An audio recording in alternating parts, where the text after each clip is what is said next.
Қайырлы күн балалар. Бүгін алма туралы ертегі тыңдайсыңдар. Қоңыр күз мезгілі еді. Ағаштың жапырақтары түсіп, тек жабайы алма ағашының басында жалғыз алма қалыпты. Осы кезде орман аралап жүрген қоян алманы байқап қалады. Оны қалай алуға болады? Алма өте биікте, секіріп жете алмайсың.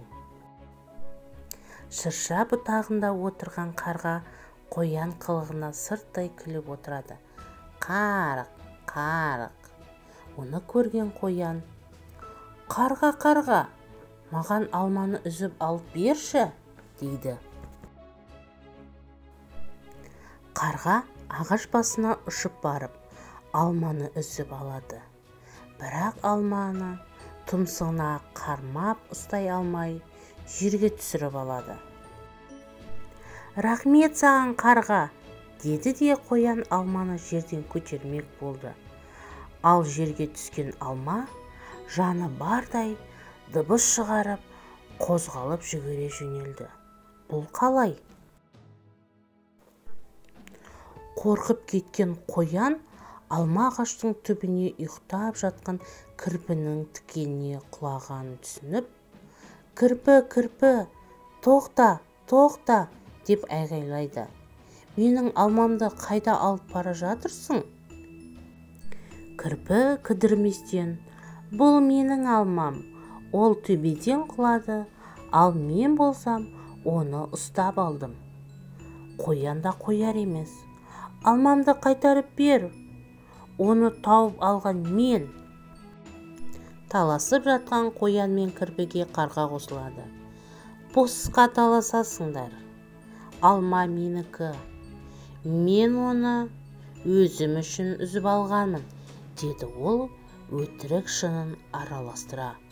Олар бір-бірімен түсінісе алмай, алманы ары тартып, бері тартып, орман айғай-шу болып кетеді. Сол кезге Қорбаңбай аю келіп қалады.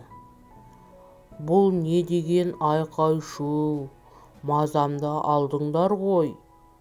Бәрі оған жақындап: Сен, аю, біздің ормандағы ең үлкен ақылдысың. Сондықтан бізге алманың кімдікі екенін айтып берші, деді аюға. Ал аю сәл ойланып сұрады: Алманы кім тапты? Мен, деді қоян.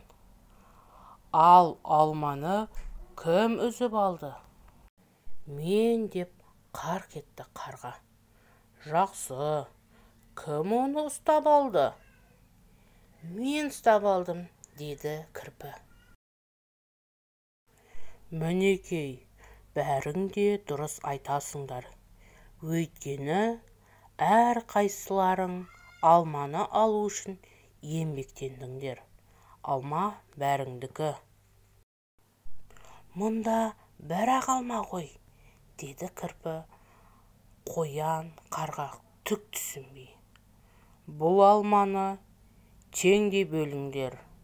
Әр қайсысың бір-бір бөлігін алыңдар, деді аю. Бұны естіп, бәрі қуанып кетті. Бағанадан бері біз бостан-босқа таласқан екенбіз ғой. Кірпі алманы 4 бөлікке бөледі. Қоянға 1 бөлігін беріп: Бұл саған. Қоян, сен алманы бірінші көрдің. Екінші бөлігін қарғаға беріп: Бұл саған, қарға.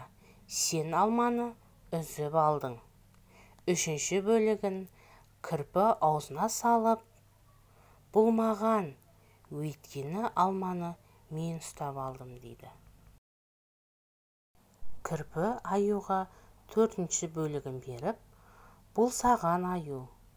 Маған не үшін? Деп таңқалды аю. Сен бізге ақыл айтып татуластырдың, деді ол риза кейіппен.